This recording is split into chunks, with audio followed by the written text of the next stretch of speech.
Thank you for listening to my mom's story. Tonight, I need you to listen closely because the latest news about my mom is absolutely devastating. The police are finally realizing that my mom Might not have vanished the way her husband Brian claimed that night in the Bahamas. An experienced investigator who worked major missing cases tells me Brian's story makes absolutely no sense. Then, the Coast Guard suddenly seized their sailboat, wrapped it in crime scene tape, and began carrying out evidence bags. Now we are left with one terrifying question. If my mom didn't drown the way Brian says, then what actually happened to her that night? My mom was a 55-year-old woman from Michigan who spent years sailing the open ocean with her husband Brian on their boat, Soulmate. Online, they looked like the perfect couple. They shared smiling photos, sailing videos, gorgeous ocean sunsets, and what looked like a beautiful life together. But behind those pictures, we are now trying to figure out if something much darker was happening out there. According to Brian, they were returning to their sailboat in rough weather when my mom supposedly fell from a small dinghy into the dark water. He claims she vanished into the night, swept away before he could do anything. He told people he screamed her name, threw her a cushion, and desperately searched the black water. But this is where his story falls apart. The police became suspicious the moment they heard his timeline. Because instead of begging for help to find my mom, questions grew about what he was actually doing after my mom disappeared. Even worse, detectives now believe this tragic ocean accident was staged to cover up something else entirely. Then came the news that shattered us. The Coast Guard intercepted Soulmate near Florida, seizing my mom's boat for a criminal investigation. They wrapped crime scene tape all over her boat, while agents searched below deck for hours. They carried evidence bags off her boat. As federal agents searched every corner of the sailboat, my mom called home. Just stop and really think about this. If this was just a tragic accident, why are they treating my mom's boat like a crime scene? Why take away evidence bags? What did they find inside her home?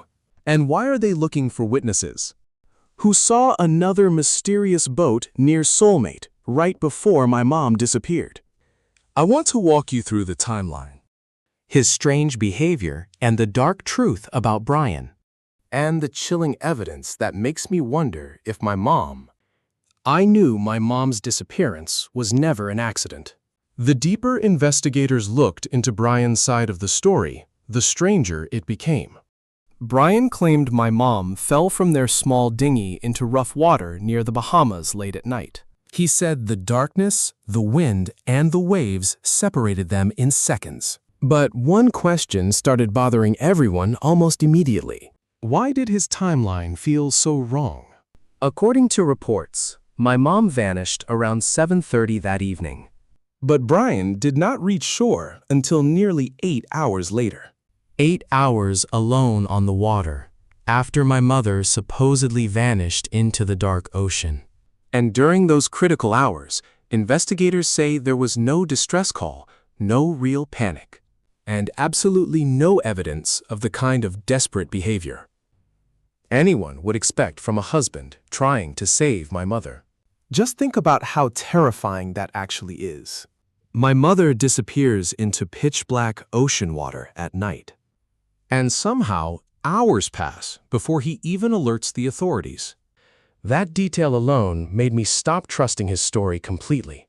Then, another deeply disturbing detail surfaced. Brian later admitted that neither of them wore life jackets that night, not even in rough weather out on the dark water. For me, and everyone following this, that excuse made no sense. My mom's friends always described them as experienced sailors. So why would two smart, experienced people ignore basic safety out there? But things became even more disturbing when I finally decided to publicly question Brian's version of events. I exposed hidden behavior from the past that painted a much darker picture behind their perfect social media lives.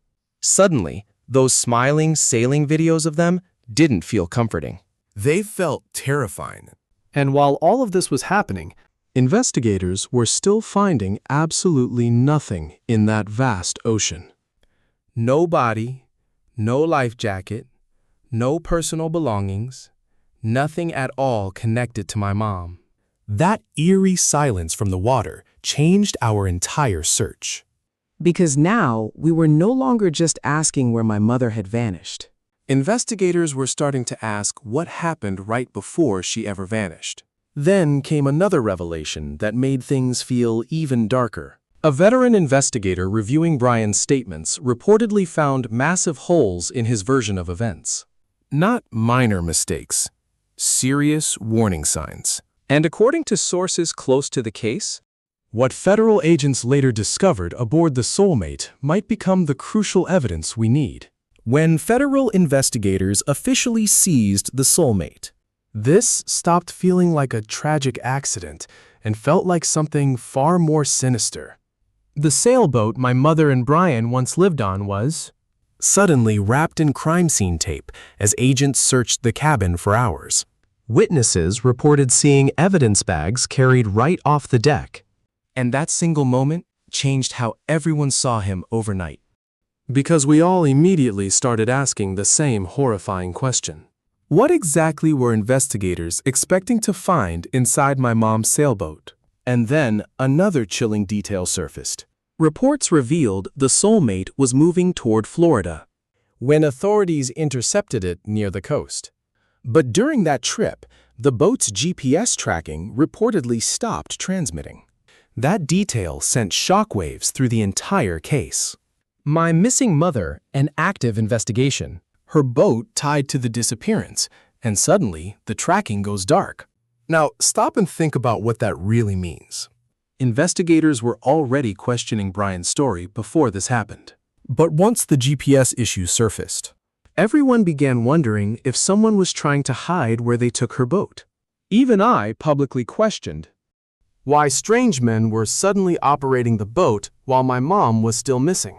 At the same time, police also started searching for another mystery boat that had reportedly been near the Soulmate on the night my mother vanished.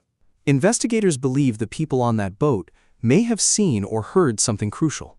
That revelation terrified everyone following the case. Because it suggested investigators believed witnesses were closer to the truth than Brian's original story.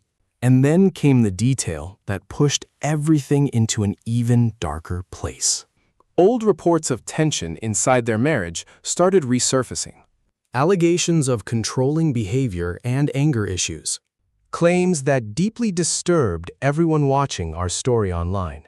Suddenly, the picture of them happily sailing through paradise didn't match what police were uncovering behind the scenes. But the most painful part is this. Despite massive searches in the water, my mother has still never been found. No proof she drowned, no evidence she was carried away by currents. Nothing. And that silence is why investigators now focus on one terrifying possibility. What if the truth about my mother never started in the ocean at all? Right now, the most terrifying part of my mom's case isn't what police have revealed. It is what they haven't revealed yet. Because even after all the interviews, all the searches, And all the statements, one fact still hangs over this entire investigation. like a shadow, My mom is still missing. And investigators are focused far less on the ocean now than on the people on the boat during her final night. That shift tells me everything. An experienced investigator looked at Brian's statements and publicly said he doesn't believe my mom ended up in the water the way Brian described. Not because of rumors or online theories, but because of serious problems found inside Brian's own version of events. Once federal agents seized the Soulmate, my mom's boat, And began searching it like a crime scene. Everything about my mom's case felt completely different. Because everyone watching this started realizing the same thing. this might not be a simple disappearance anymore. It could be a homicide investigation hiding inside a missing person case. Through all this, my stepfather Brian denies any wrongdoing. He hasn't been charged with a crime, but the questions around him keep growing darker. Why did his timeline raise so many red flags? Why did investigators remove evidence from my mom's boat? Why was another nearby sailboat suddenly so important to agents? And why has absolutely no physical trace Of my mother ever surfaced from the water? That silence is impossible for me to ignore now. But perhaps the most heartbreaking part of all this is me, publicly speaking out while still searching for answers about my mother. I live with this crushing uncertainty every single day. No goodbye, no truth, no final answers. Just endless questions for the last person who saw my mother alive. And that is exactly why my mother's story continues to grip America. Because somewhere behind his ocean story, behind the interviews, and behind his disappearing timeline, We believe there is still a hidden truth investigators are slowly uncovering piece by piece. for me, the mystery remains terrifyingly simple. What really happened to my mother on that boat in the Bahamas? And if investigators are right to doubt his original story, Then where is my mother now?